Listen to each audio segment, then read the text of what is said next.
Olá, meus amigos e minhas amigas, sejam todos bem-vindas e bem-vindos a mais um programa de Justiça e Paz. Eu estou hoje com Evaniza Rodrigues.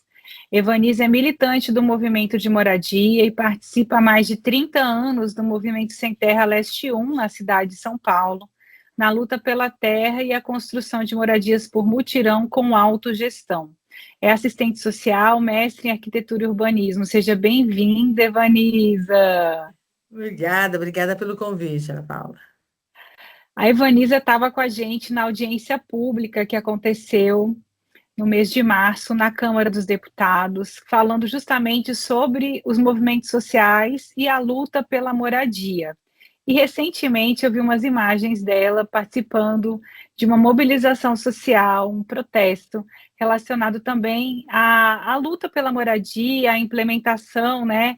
E a Ivaniza tem um projeto maravilhoso, que se eu der conta, gente, eu vou colocar um pedacinho do vídeo sobre o projeto lá no final do vídeo do que para quem assiste a gente pelas redes sociais no @YouTube CJP Brasília, que afinal de contas esse é um programa de Justiça e Paz que vai ao ar pela Rádio Nova Aliança 103.3 FM e também pelo YouTube no @CJP Brasília. E a Evaniza tem um dos projetos mais lindos dessa construção de mutirão de autogestão por autogestão. E eu queria, Evaniza, que você primeiro se apresentasse para os nossos ouvintes da rádio, que a gente começasse a bater um papo mostrando essas alternativas que existem para que a luta pela moradia se transforme, se converta em, de fato, moradia para todos. Seja bem-vinda. Bom, obrigada pelo convite, né? E acho que essa oportunidade que a campanha da fraternidade está nos dando de nos encontrarmos, encontrar muita gente boa que trabalha Brasil afora na luta pela moradia, né? Na busca de reconhecimento de direito à moradia. E acho que a campanha da fraternidade, a primeira coisa que ela faz é lembrar a gente, que a gente sabe, né? Mas lembrar a todos nós que moradia é um direito. E um direito que é muito desrespeitado. E quando a gente fala em direito à moradia, a gente está falando, inclusive, do direito das pessoas buscarem a solução da moradia, buscarem resolver dessa forma coletiva a sua questão do morar. Porque morar não é só ter um teto na sua cabeça, né? Morar significa você organizar a sua família, organizar seu dia a dia, poder pensar no dia seguinte, né? O que que você vai fazer amanhã, depois da manhã, mês que vem, ano que vem. A moradia é o lugar né, que a gente preserva a nossa saúde, restaura através do sono, cuida da nossa família, da nossa alimentação. Então, o direito à moradia está envolvido a tudo isso. E construir alternativas, né? O movimento popular vem fazendo isso há mais de 30 anos. Ou seja, não só a gente reivindica que o poder público tenha políticas habitacionais para que todo mundo tenha uma moradia decente, mas também a gente leva alternativas. E uma dessas alternativas é a produção da moradia por autogestão. Quando a gente fala produzir por autogestão, a gente está falando o seguinte: olha, a moradia na nossa sociedade, ela é produzida, né, por empresas, né, ou até pelo poder público, mas sempre visando o lucro, transformando a moradia numa mercadoria. No nosso movimento, a gente fala: moradia não é mercadoria. Moradia é alguma coisa que a gente faz para usufruir, para poder gozar esse direito. Então, nós organizamos as famílias sem teto, buscamos terrenos do poder público ou privados, buscamos recursos das políticas públicas e desenhamos aquela moradia e construímos coletivamente. E assim a gente está fazendo uma moradia que é para quem mais precisa, junto com quem mais precisa. Que coisa boa, Evaniza. E as experiências são maravilhosas, né? Eu queria que você contasse assim a experiência que é mais próxima do seu coração, para as pessoas saberem que dá certo, porque existe assim uma crença popular de que o povo, quando se organiza, não necessariamente as coisas fazem assim, fazem acontecer, né? Mas a experiência que você tem é uma experiência de florescimento, é uma experiência realmente de implementação de um projeto bonito, uma casa bonita para morar, não é isso?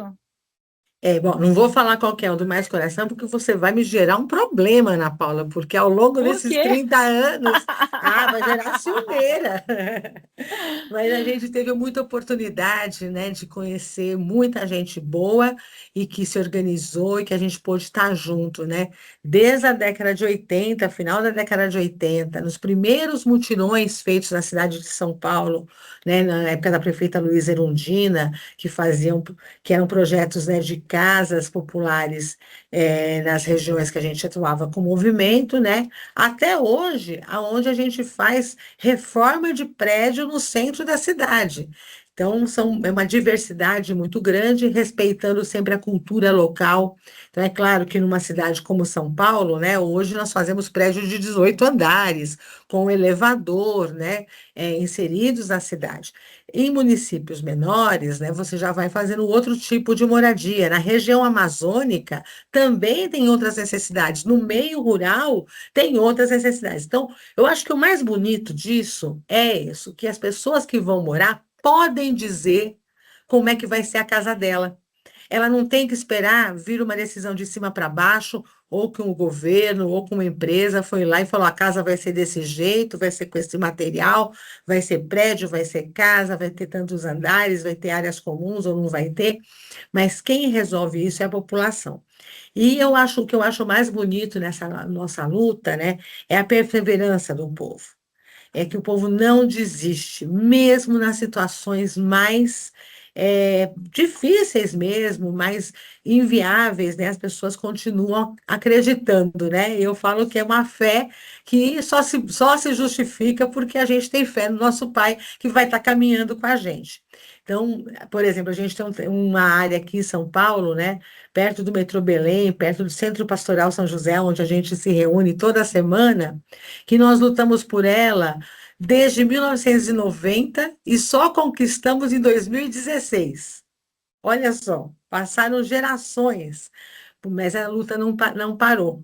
Né? E que hoje as famílias estão terminando o seu conjunto, são 227 famílias que deram o nome de Mutirão Carolina Maria de Jesus, e estamos terminando as obras, se tudo der certo, até o final desse semestre aqui, mostrando, né, que é possível moradia digna em área central, com um espaço que serve tanto àquela comunidade como ao bairro também, que é voltado para o bairro, aonde famílias de renda muito, muito baixa, né, poderão viver com dignidade e mais perto do trabalho, porque parte da nossa vida a gente gasta, né, se deslocando de casa para o trabalho e vice-versa. Então, acho que essa é uma das coisas importantes que a gente precisa, né, valorizar. Também estamos neste momento, e essa manifestação que você comentou, ela foi porque nós estamos começando um empreendimento novo, que chama Mutirão Dorothy Stang e Mutirão Martin Luther King, nomes escolhidos pelas famílias que vão morar lá, que está começando no Parque São Rafael. E olha que loucura, Ana Paula. Depois também de 10 anos de luta que essas famílias estão cuidando desse terreno, buscando os projetos, o financiamento, conseguimos no final do ano passado a autorização e os recursos para início de obra. A prefeitura foi lá e embargou a obra, porque empresas próximas ao terreno não querem mais construção de moradia lá perto. Então, olha que loucura, né? A Prefeitura de São Paulo embarga uma obra porque as empresas fazem esse pedido, essa solicitação. Nós estamos tão em luta, as famílias foram ontem na porta da subprefeitura, que é o local que realizou essa medida, né? Para novamente, né, reivindicar seu direito à moradia. Então, o que eu acho bonito é nisso, as pessoas não ficam esperando a solução se resolver do nada, não ficam esperando que um político ou uma empresa ou alguém resolva. Elas vão à luta e continuam acreditando. O Papa Francisco, né, dizia uma frase muito bonita, né, que ele falava que o movimento social, ele consegue fazer florescer a esperança aonde só há desesperança. Quem não tem os olhos abertos para enxergar, né, que as flores também nascem da lama, né, vai olhar para ele e falar: nossa, só tem gente pobre, só tem gente que não sabe das coisas, que não tem condições, tal. E Papa Francisco falava: não, abram seus olhos e enxergue que nesse lugar é que nasce a esperança.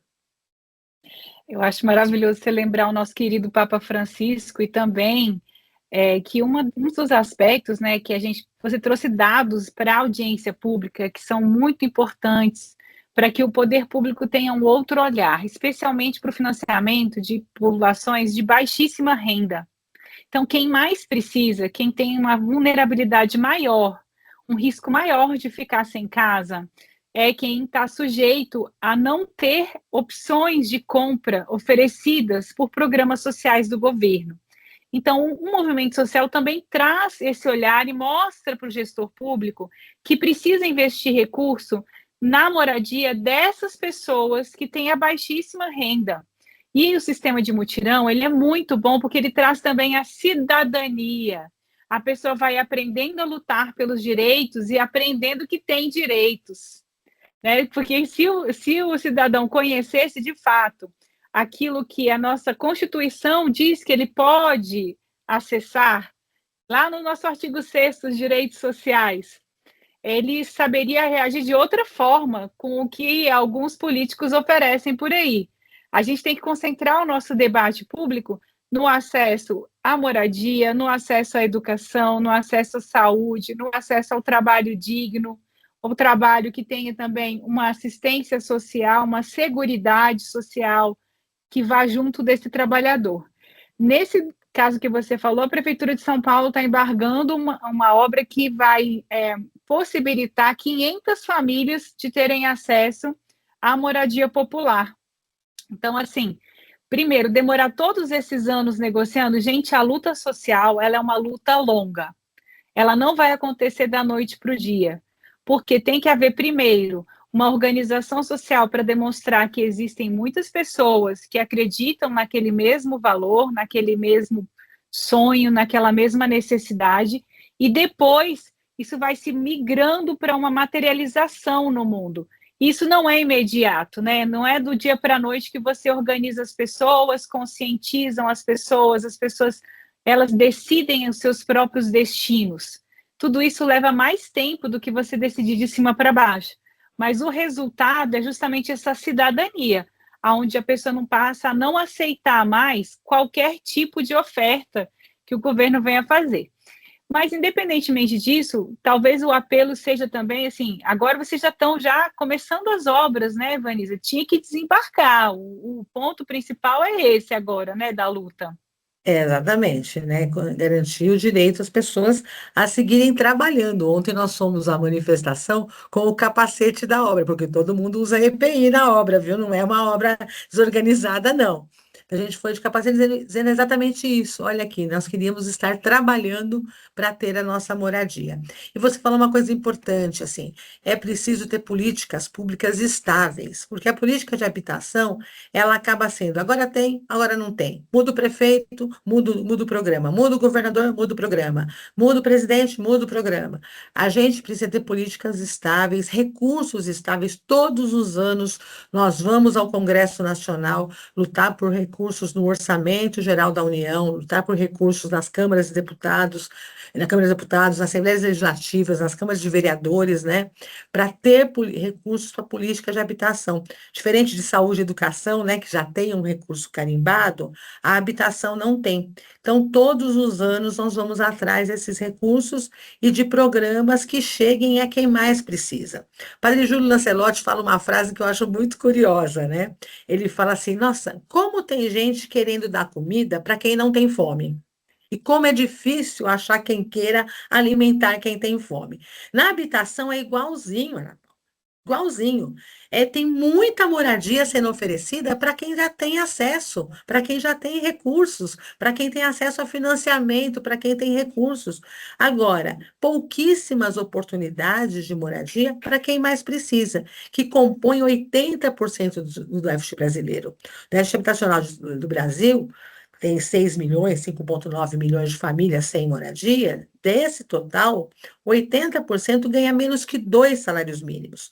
Ou seja, são famílias que elas não vão poder chegar nem na Caixa Econômica, nem numa construtora, nem em qualquer lugar e pedir um financiamento, porque o nível de exigência é tão grande que ela não vai atender.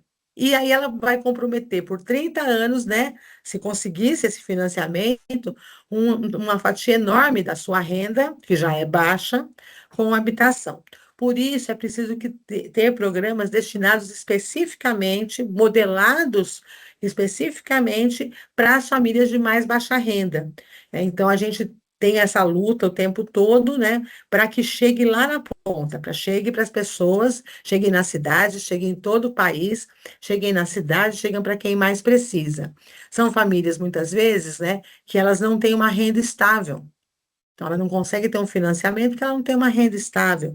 São famílias que muitas vezes têm o BPC, né, como renda, ou a Bolsa Família. Então, é importante que a gente tenha políticas que cheguem para pra essas famílias. E a gente sabe que não é só construir a casa, né? A gente está construindo uma comunidade. Porque depois da casa, tem muitas outras coisas para a gente lutar. Tem que ter o transporte de qualidade, tem a tarifa de água e luz, que tem que ser condizente com aquela faixa de renda, o acesso ao transporte, à escola, ao posto de saúde. Então, ao mesmo tempo que você luta pela moradia no mutirão, você vai fortalecendo a comunidade. Aquele companheiro que está do seu lado, que você passa o tijolo para ele, e ele pega o tijolo, ele é seu companheiro que você sabe que ele é ponta firme, está do seu lado, né, e vai continuar estando. Então, formar essa comunidade, ela é muito importante para que os nossos territórios populares tenham identidade e tenham capacidade de estar junto para os novos desafios que a vida vai apresentar. É tão importante isso, Evanisa, que as pessoas, elas talvez precisassem de uma vivência, de estar com a gente no território para entender como é bonito esse movimento, como assim é uma construção coletiva, porque se você quer ir muito longe, já diz o provérbio africano, né? Se eu quero ir rápido, se eu quero uma distância curta, eu vou sozinho. Mas se eu quero ir longe, percorrer uma longa distância, eu preciso estar acompanhado, para que quando eu estiver um pouquinho mais cansado, que der aquele desânimo, venha o meu companheiro e me anime. Animar até no sentido bíblico mesmo, né? Trazer aquela alegria do Ela espírito, chama. a chama acesa. E é tão importante esse reconhecimento que em 2025 o Papa Leão XIV convocou o 5º Encontro Mundial dos Movimentos Populares para fazer a peregrinação jubilar no Vaticano. Mais de 130 organizações populares participaram e tiveram audiência com o Papa Leão XIV, que deu continuidade ao caminho iniciado pelo Papa Francisco, reafirmando o lema terra, teto e trabalho, como um fundamento da luta social da igreja. Então, a gente diz que tudo começa pela moradia, né? O teto é onde a pessoa se reorganiza, é onde a pessoa descansa, é onde a pessoa tem a segurança para lutar por todos os outros direitos. A pessoa que não tem onde dormir, a pessoa que não tem onde descansar o seu corpo, se proteger das lutas, ela dificilmente consegue articular outras lutas que dependem da vivacidade mesmo, né? Assim, o território traz essa vivência. Por isso que a luta por moradia é tão importante. E a gente aqui faz coro com o Papa Francisco e com o Papa Leão XIV, reafirmando terra, teto e trabalho. Evanisa, você assim, é a experiência viva de que os movimentos sociais podem se organizar, que dão certo e que precisam desse compartilhamento para que as comunidades sejam geradas. Se você tivesse que deixar uma palavra de incentivo para quem está agora construindo a luta por moradia aqui no Distrito Federal, que está junto do pessoal da Pastoral da Moradia, quero mandar um abraço especial para a Cris Pereira, que é nossa grande amiga, que faz parte desse projeto de construir a Pastoral da Moradia e Favela aqui no Distrito Federal. E também um abraço para o André, que é do Movimento dos Trabalhadores por Direitos. Se você pudesse dar uma dica para as pessoas que agora precisam desse alento, essa mensagem, o que é que o movimento social pode fazer e pode construir para mudar essa realidade? Olha, eu acho que tem muitas coisas, né? São companheiros, vocês estão dois companheiros aí que a gente admira muito pela persistência, né? Pela persistência de, inclusive, né, no Distrito Federal, a gente sabe qual é, né, a dificuldade de acessar a terra. E olha que loucura, né? Um lugar aonde a terra foi adquirida pelo Estado, foi planejado, né? E parece que foi planejado que o povo ficasse sem casa, então, alguém planejou isso? Não é possível, né?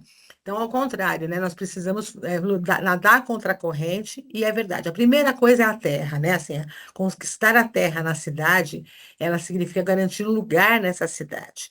Então, acho que a primeira mensagem que a gente deixa, né, é nunca a gente perder de olho, perder de vista que a gente tem que estar olhando para o nosso lugar, para que não haja exclusão, para que não haja a gente chama mais uma palavra que a gente usa, uma gentrificação, ou seja, que aquele lugar, quando melhora de qualidade, significa que expulsou os mais pobres, que a nossa cidade seja ao contrário, que é uma cidade de acolhida, que onde haja espaço para todo mundo e haja espaço para o convívio entre as pessoas, de diferenças classes sociais, de diferenças rendas, diferentes modos de pensar, modos de viver, diferentes religiões, e que a gente consiga conviver nesse lugar. Então, a primeira questão é essa, olhar sempre para o território e sempre tentar democratizar cada vez mais esse território.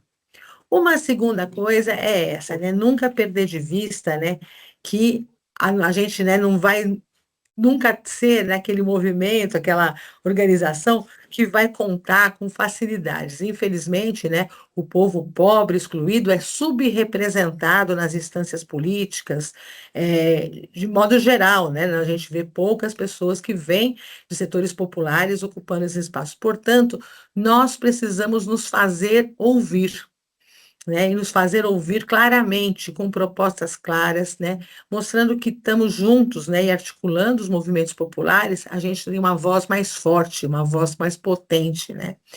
E pensando também que nós queremos construir comunidades melhores para se viver.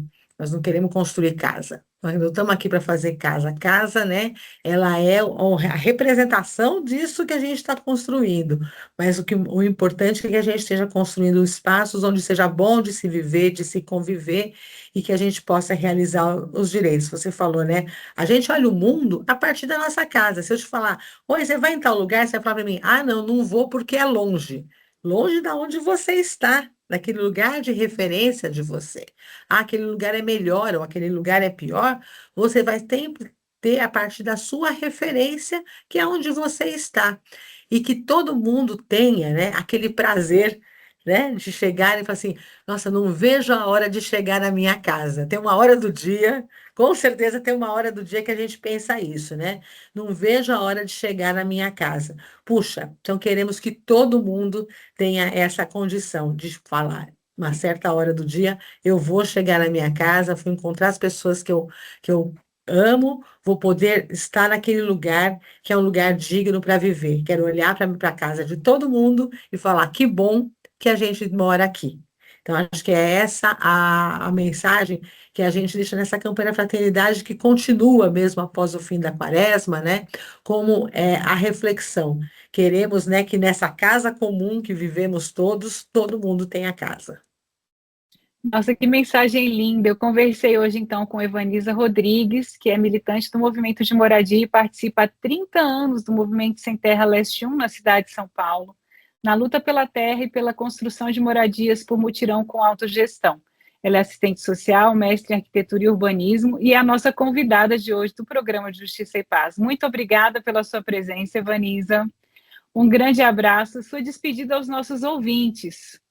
Bom, obrigada mais uma vez pelo convite. Acho que é esse nosso movimento, né, de ir conhecendo mais pessoas e juntando, a gente vai se reconhecendo, né, se encontrando como filhos e filhas de Deus que estão trabalhando para ter um mundo melhor. Então, muito obrigada pela oportunidade e vamos estar junto, com certeza, em outros lugares dessa nossa luta. Muito obrigada pela sua entrevista. Um grande abraço aqui do povo de Brasília para todo o pessoal de São Paulo que está na luta pela moradia. E na sequência vocês ficam com Simone Furquim, a nossa teóloga, que faz a nossa reflexão semanal sobre o Evangelho. A Simone sempre manda mensagens que conectam o evangelho com a nossa realidade cotidiana. Na sequência, depois da Simone Furquim, nós temos nosso querido Dom Paulo César com seu programa semanal, Arrebanhando as Ovelhas, o programa do Bom Pastor. Nós, da Comissão Justiça e Paz de Brasília, desejamos a todos uma semana repleta de justiça e paz. Olá, ouvintes! O Evangelho de hoje, Marcos, capítulo 11, 27 a 33, revela o quanto Jesus incomodou as autoridades religiosas do seu tempo. Isto porque seus ensinamentos e suas práticas questionavam estruturas de poder, a interpretações que davam à lei de Deus e a maneira como a religião era vivida. Pouco antes deste episódio, Jesus havia entrado no templo e expulsado os vendedores e cambistas. Está lá nos versículos 15 a 19. Ele denunciava um sistema religioso que havia se afastado do projeto de Deus. O templo, que deveria ser espaço de oração, acolhimento, encontro com o Senhor, havia se transformado em lugar de exploração e privilégios. Por isso, os chefes dos sacerdotes, os escribas e os anciãos aproximaram-se de Jesus para interrogá-lo. Com que autoridades fazes essas coisas? Os chefes dos sacerdotes administravam o culto do templo e controlavam as ofertas e sacrifícios. Os escribas interpretavam e ensinavam a lei. E os anciãos exerciam influência política e religiosa nas comunidades.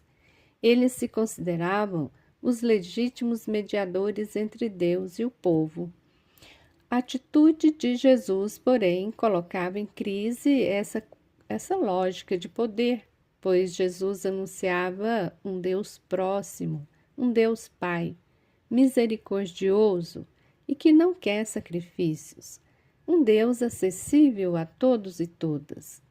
Percebendo a má intenção daqueles homens, Jesus não responde diretamente à pergunta deles. Em vez disso, devolve-lhes uma pergunta: o batismo de João vinha do céu ou dos homens? Com essa pergunta, Jesus revela a incoerência daquelas lideranças religiosas. Elas não buscavam sinceramente a verdade. Elas queriam preservar sua autoridade e seus privilégios diante do povo. Eles tinham medo que o povo se rebelasse, pois reconheciam o profetismo de João Batista e, consequentemente, poderiam reconhecer também a missão de Jesus. O evangelista Marcos demonstra que a verdadeira autoridade de Jesus não vinha de cargos ou títulos. Sua autoridade nascia da coerência entre palavra e prática, do amor com que acolhia os pobres, os pecadores, os doentes e os excluídos. Jesus revelou um Deus que é Pai e anunciou o reino baseado na justiça, na misericórdia, na compaixão e não no medo, no legalismo ou na exclusão. Também hoje somos chamados e chamadas a refletir sobre a maneira como exercemos nossas responsabilidades e lideranças. O poder à luz do Evangelho não deve ser para dominar ou controlar, mas para servir, para libertar, para promover a vida. Toda autoridade cristã precisa ser expressão de cuidado e serviço ao próximo. Infelizmente, ainda existem lideranças religiosas que se afastam do Evangelho de Jesus e insistem em discursos moralistas, autoritários, excludentes. Quando a religião perde a capacidade de acolher, de gerar vida, de promover misericórdia, ela corre o risco de repetir exatamente aquilo que Jesus criticou em seu tempo. Que o Espírito Santo, cuja força renovadora celebramos neste tempo de Pentecostes, ilumine nossas comunidades e nossas lideranças para que sejam sinais do amor de Deus e testemunhas autênticas do Evangelho de Jesus Cristo. Amém.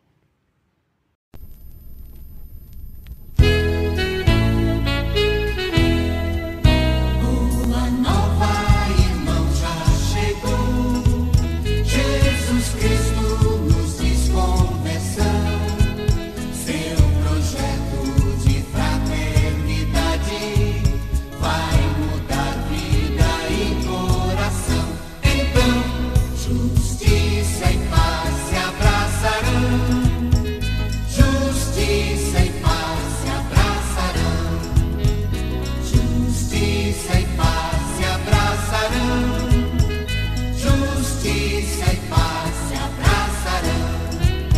Bem atentos à sociedade, bem comum, todos dando as mãos. Os direitos, também os deveres, respeitados por todos serão. Então, justiça e paz se abraçarão. Justiça e paz se abraçarão. Justiça e paz se abraçarão. Justiça e paz se abraçarão. Jesus Cristo, só Ele é o caminho, plena luz a indicar direção de um mundo no amor renovado. Novo céu, nova terra virão. Então, justiça